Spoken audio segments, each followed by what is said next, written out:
Hey, what's up everybody? Sa tagal ng ating paghihintay, no? Almost magka 5 months na nang mula nang mag-set up tayo ng saltwater tank natin. At sa wakas, naka-order na kami ng una naming reef light. So, yun. Hindi kasi agad kami nag-produce ng reef light kasi hindi naman siya required kung fish only tank. Pero, syempre, as soon na nagmamature yung tank natin, doon na tayo maglalagay ng mga corals at anemones kasi hindi required maglagay ng anemones at corals pagka bago lang yung mga tank kasi hindi pa well established yung system natin. Kaya ngayon pala tayo maglalagay ng reef light, pero hindi dito sa 20 gallon natin kundi dito sa ating 5 gallon. So ito yung 5 gallon natin, no, na going 5 months na siya, kasama yung dalawang clownfish na yan at may isa dyang mandarin goby, ayan. Tapos dalawang feather duster, tapos dalawang hermit crab na maliit. Yan. Gawing 5 months na siya pero wala pa siyang corals, wala pa siyang anemones kasi nga hindi advisable na maglagay ng corals at anemones kung ang tank natin ay hindi mature kasi delikado yun lalo na sa anemones, no? Pagka nag-bleach yun, kulang tayo sa requirements, no? Wala tayong reef light at masyado pang bata yung tank natin. Possible na mag-bleach kasi hindi pa stable yung ating parameters. Pag nag-bleach yung anemones, syempre, yun, nagpaproduce siya ng toxin sa tubig at kaya niyang patayin lahat ng livestock natin. At ang masama pa nito, kailangan natin mag-reset ng cycle ng ating aquarium. So, yan yung paglalagay natin ng reef light. Kasi ang gamit natin dyan, ito lang. DIY lang siya na tiga 150 na LED light. Tapos nilagyan ko lang siya ng plastic na kulay violet para magmukha siyang blue. Same nung nasa 20 gallon natin doon. Tapos ito na yung reef light na nabili natin. In-order namin to nung girlfriend ko. At pang good lang to, pang pico tank. Yan.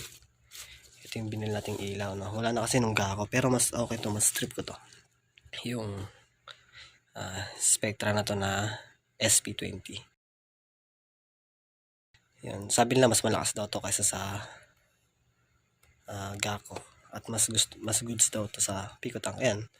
Pang pico tank lang talaga kasi ito pang nano tank. Hindi siya pwede sa mas malalaki. Mas malalaking reef light na kailangan doon. So yan, set up natin ito ngayon dito sa ating 5 gallon tank. Lalagay natin. Yan. Wait lang. Ito ko muna sa inyo yung nabili natin, no? So ito yung Spectra Aqua na SP20. LED aquarium light and 20 watts LED power. Waterproof din siya. At itong maganda rito, no? Meron siyang dimmable, no? At meron siyang 2 channel, tapos meron din siyang timer na para maset natin automatically na kung saan siya magbubukas, kung saan siya magpapatay para mamimik natin yung natural sunlight. So open natin to. Kanina lang namin to in order na bang date ngayon? 6 yata ngayon. 7 na pala. March 7 dumating. Busy ko namin in order, mabilis lang. 1.4 namin to nakuha. Yan. Yung charger na.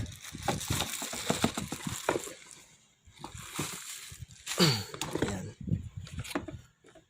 Tapos yan. Maganda siya. Mukha talaga siyang matibay. Yan, meron yata dito siyang fan para hindi mag-overheat. Yan. Set up natin ito ngayon dito sa ating 5 gallon na eco tank. At soon, saan mapalagyan na tayo ng anemones natin pagbalik natin sa shop.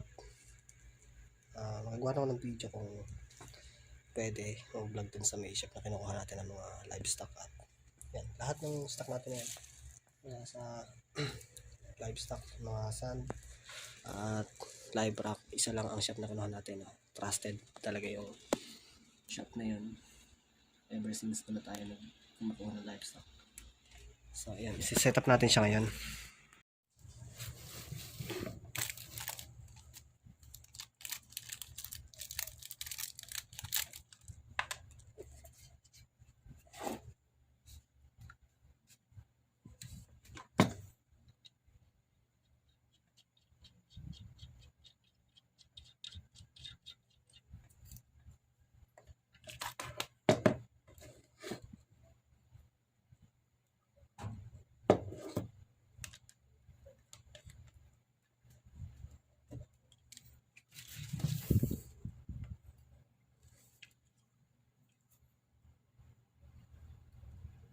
Bago natin set up, linisin muna natin pala yung ibabaw niya kasi sobrang alikabok.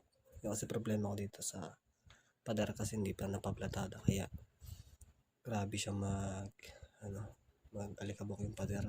Kaya rin may cover tong ganito. So yan, ayos mo natin siya.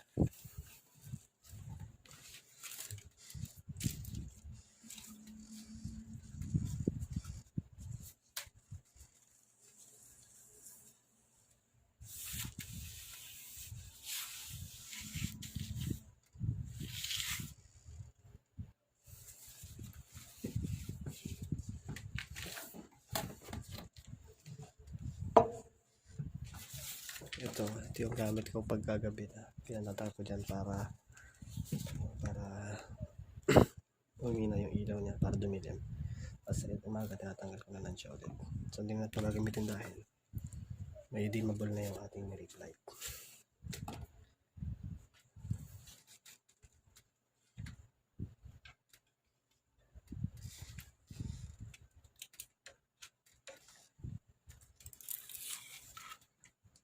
Pakita ko rin sa inyo yung gamit ko dati, no?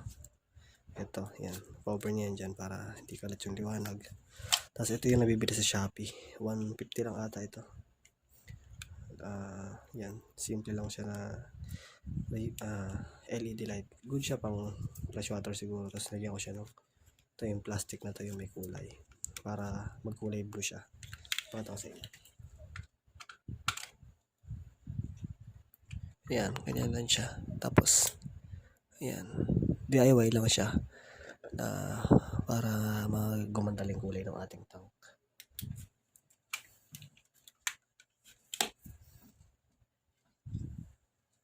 So ito yung cover ng tank natin ng glass, so di na ito kakailanganin. Sobrang kapal niya, mag-alikabok. Grabe. Mag-DIY na ito ko siguro ng panibagong cover. Yung mako-cover niya pati yung reflect para yung alikabok hindi papasok sa aquarium natin.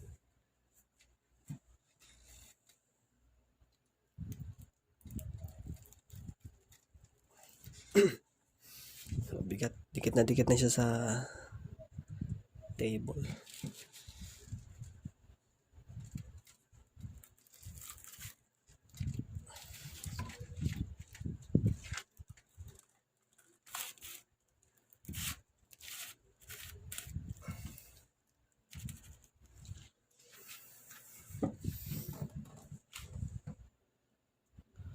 Yan, siguro mga ganyan kaya na siguro ikabit.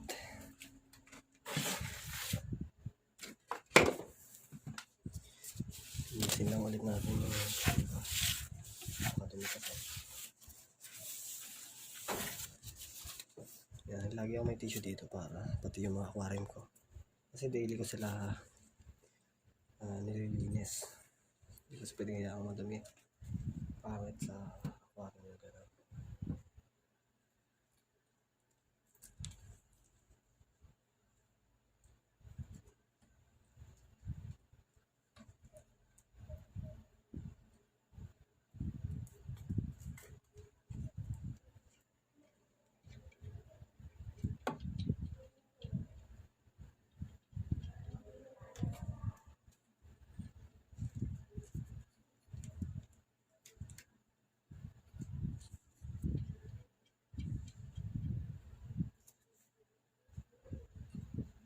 So yan, testing na natin.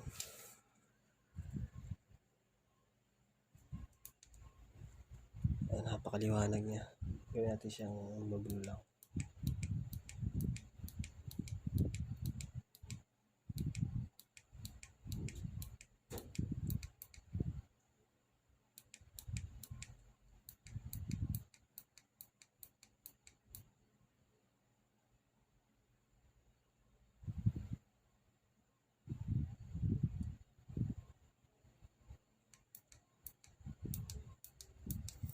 Hindi ko masyadong kabisado yung setting niya. Mayroon to ng blue na blue eh.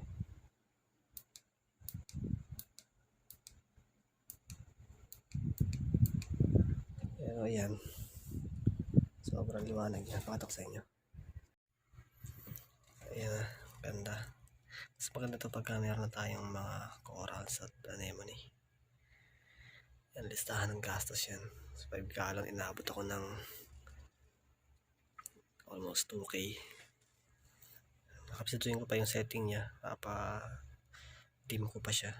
Mas matingkad yung blue dapat, para kasing sobrang liwanag. So yung clownfish natin, mas dumanda ko rin lang maliwanag na. Yung mandarin goby natin medyo mahihain lang. Yan, soon makakapaglagay na tayo ng anemone at mga corals.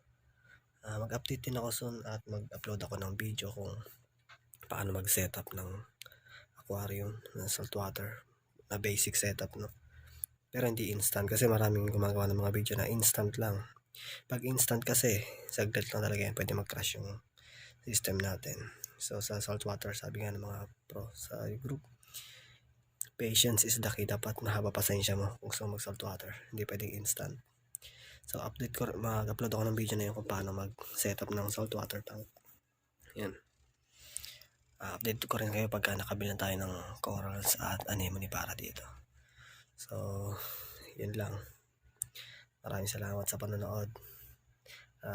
Kung nagustuhan nyo yung video na to, pwede nyo i-like at subscribe.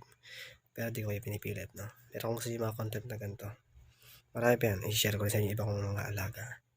So, yun lang. At maraming salamat sa panonood. Thank you. God bless.